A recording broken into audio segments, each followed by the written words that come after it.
Abonnez-vous, likez et activez la cloche pour ne rien manquer. Bonjour à tous, on se retrouve aujourd'hui pour la conférence de presse d'Hansi Flick avant le match de demain contre Alaves. Et on commence tout de suite avec la première question qui a été posée à notre coach. On lui dit, vous jouez contre Alaves, une équipe comme Valence qui est en bas du tableau. Est-ce que vous vous attendez à un match similaire à celui contre Valence? Hansi répond non, chaque match est différent, on veut gagner. Évidemment, on doit avoir envie de bien défendre, de faire un clean sheet et avoir faim de créer des occasions et marquer des buts. Pour prendre les 3 points, c'est ça l'important. On doit faire attention parce que dans les 3 derniers matchs, ils ont marqué dans les 10 premières minutes. Donc on doit être prêt et bien concentré dès le début. Ensuite, on lui dit, vous êtes l'entraîneur d'une équipe pleine de talent mais aussi très jeune. Comment cela change votre manière de préparer l'équipe? Est-ce que vous prenez en compte le fait que beaucoup sont encore en train d'apprendre? Hansi répond, ce que je vois à l'entraînement, c'est qu'ils aiment être compétitifs les uns vers les autres et c'est super. Leur mentalité est incroyable et ils s'amusent quand ils jouent. L'important, c'est qu'ils puissent ressentir la confiance qu'on leur donne. Donc c'est ce qu'on essaie de faire avec mon staff. Ils doivent sentir qu'on est satisfait d'eux, qu'on les aide, les soutient et surtout ils doivent ressentir qu'on leur fait confiance pour très bien jouer. Ensuite, une journaliste lui dit, depuis le début de l'année, il y a beaucoup de matchs exigeants. Comment va l'équipe physiquement et plus particulièrement comment vont Dani Olmo et Inigo? Hansi répond, nous savons que ce n'est pas facile pour les joueurs et pour nous, mais au final c'est comme ça, le calendrier est fixé, donc on doit faire avec et faire attention, et je pense qu'on le fait correctement avec nos staffs.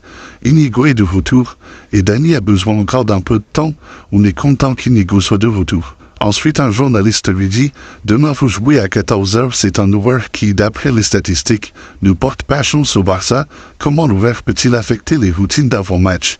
Et vous, personnellement, est-ce que vous aimez jouer à 14h? Hansi répond, la préparation est très différente de d'habitude, mais on doit nous adapter. Je ne regarde pas en arrière, donc on se concentre sur le match de demain contre Alaves. Comme je l'ai dit, le plus important c'est d'être prêt et d'avoir la faim de gagner et de prendre les 3 points. Dès le début, on doit montrer ce qu'on est, et bien sûr, c'est toujours un match difficile. On verra comment ils vont jouer, s'ils vont plus défendre ou plus attaquer. On est préparé pour ça. Je pense que l'équipe va montrer qu'elle est capable de jouer à 14h aussi. Ensuite, on lui dit après le match de Coupe à la semaine prochaine contre Valence, vous aurez 2 semaines sans match vu que vous êtes déjà qualifié en Ligue des Champions. Quel avantage cela a-t-il pour vous? Et quel préjudice cela peut-il porter à ceux qui jouent les barrages comme le Real? Hansi répond, comme je l'ai dit, pour nous c'était très important de finir dans le top 8 en Ligue des Champions. Notre calendrier n'est pas facile parce qu'on joue à lundi 17 puis mercredi 19. C'est pas ce à quoi je m'attendais. Avant ça, on va jouer contre Valence puis contre Séville, et après on pourra donner aux joueurs 2 jours de repos parce qu'ils en ont besoin, et on aura plus de jours pour nous préparer, pour nous entraîner, et travailler sur ce qu'on a besoin d'améliorer. Surtout la première semaine, on aura plusieurs jours pour nous entraîner. C'est important et je pense que ça va beaucoup nous aider. Je veux uniquement parler de mon équipe, pas des autres. Pour nous, c'est une bonne chose d'avoir ces 2 semaines sans match. C'est bien. Ensuite, on lui dit, vous dites toujours que vous êtes satisfait de l'effectif que vous avez. Si vous pouviez renforcer des postes, lesquels auriez-vous choisi? Et pensez-vous qu'il puisse y avoir une arrivée dans ces 3 derniers jours de mercato? Hansi répond, je ne veux pas parler de ça, parce que comme je l'ai dit, je suis satisfait de l'équipe et on doit travailler avec les joueurs qu'on a ici. On essaie de les rendre meilleurs tous les jours. Ce que je vois, c'est que tout le monde est concentré et veut jouer, tout le monde veut avancer, et ça c'est très important pour un coach, de voir que les joueurs sont concentrés, qu'ils s'entraînent bien, des qualités qu'ils montrent. C'est ça que j'attends et ils me montrent qu'ils savent le faire, donc je suis satisfait. Ensuite, un journaliste lui dit, Tech joue en Liga et en Ligue des Champions. Il y a quelques mois, vous aviez dit qu'Iñaki Peña était le numéro 1. À présent, peut-on dire que Tech est le numéro 1 pour en finir avec les débats sur le gardien? Hansi répond, pour le moment, c'est comme ça. Tech est le numéro 1. Ensuite, on lui dit le Barça joue contre une équipe de bas tableau et généralement a du mal face à ces équipes. Pourquoi? Hansi répond, j'ai parlé de ça lors des précédentes conférences de presse. S'il vous manque 5 ou 10%, ce n'est pas possible de gagner. Et aussi, ces équipes se battent pour rester dans la Liga. C'est très important de leur montrer dès le début à quel point on est fort. Et c'est ça que je veux voir de la part de l'équipe. Être à 100% tout le temps. Ensuite, un journaliste lui dit, vous avez 4 défenseurs centraux en forme, 6 joueurs au milieu et devant Ferran confirme peu à peu. Il montre qu'il peut jouer aux 3 postes de devant, à quel point la concurrence peut-elle être bonne pour l'équipe, et comment cela peut l'améliorer, et aussi est-ce que ça affecte les adversaires parce qu'ils se retrouvent face à un Barça plus imprévisible, pas toujours avec les mêmes joueurs. Hansi répond, je pense qu'à chaque poste on a 2 joueurs et c'est une bonne chose. Quand Dani sera de retour, on aura encore un renfort qui peut jouer à plusieurs postes.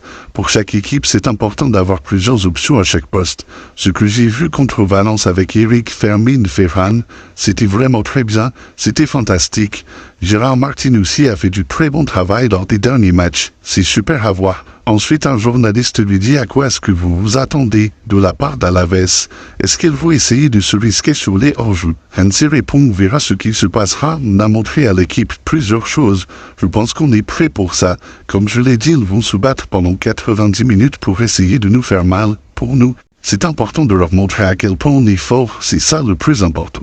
Ça dépend de nous, et c'est ça qu'on veut montrer. Ensuite, on lui dit, vous avez déjà battu Alaves lors de la première partie de saison, maintenant ils ont un nouveau coach depuis décembre. Que pensez-vous de lui, et qu'est-ce qu'on peut attendre de son équipe? Hansi répond, comme je l'ai dit, ils défendent bien, ils savent bien presser où. Parfois, ils jouent à 5 derrière. Dans les 10 premières minutes, ils commencent très bien et marquent souvent. On doit être concentré dès le début. Et enfin, la dernière question, on lui dit comment vous appréhendez les matchs de Liga mentalement en sachant que vous avez 7 points de retard sur le Real Madrid. Hansi répond, cette situation est de notre faute. On a perdu beaucoup de points qu'on aurait dû gagner. Donc maintenant, on doit démontrer et gagner les matchs les uns après les autres. C'est très important pour mettre la pression sur le Real Madrid. Avec 7 points de retard, ce n'est pas facile, mais on va se battre, comme je le dis toujours. Je pense que l'équipe va le faire. Voilà pour la conférence de presse d'avant-match, le match de demain, qui va opposer le Barça à Alaves en Liga à 14h, et ça sera aussi à domicile. Merci à tous pour votre écoute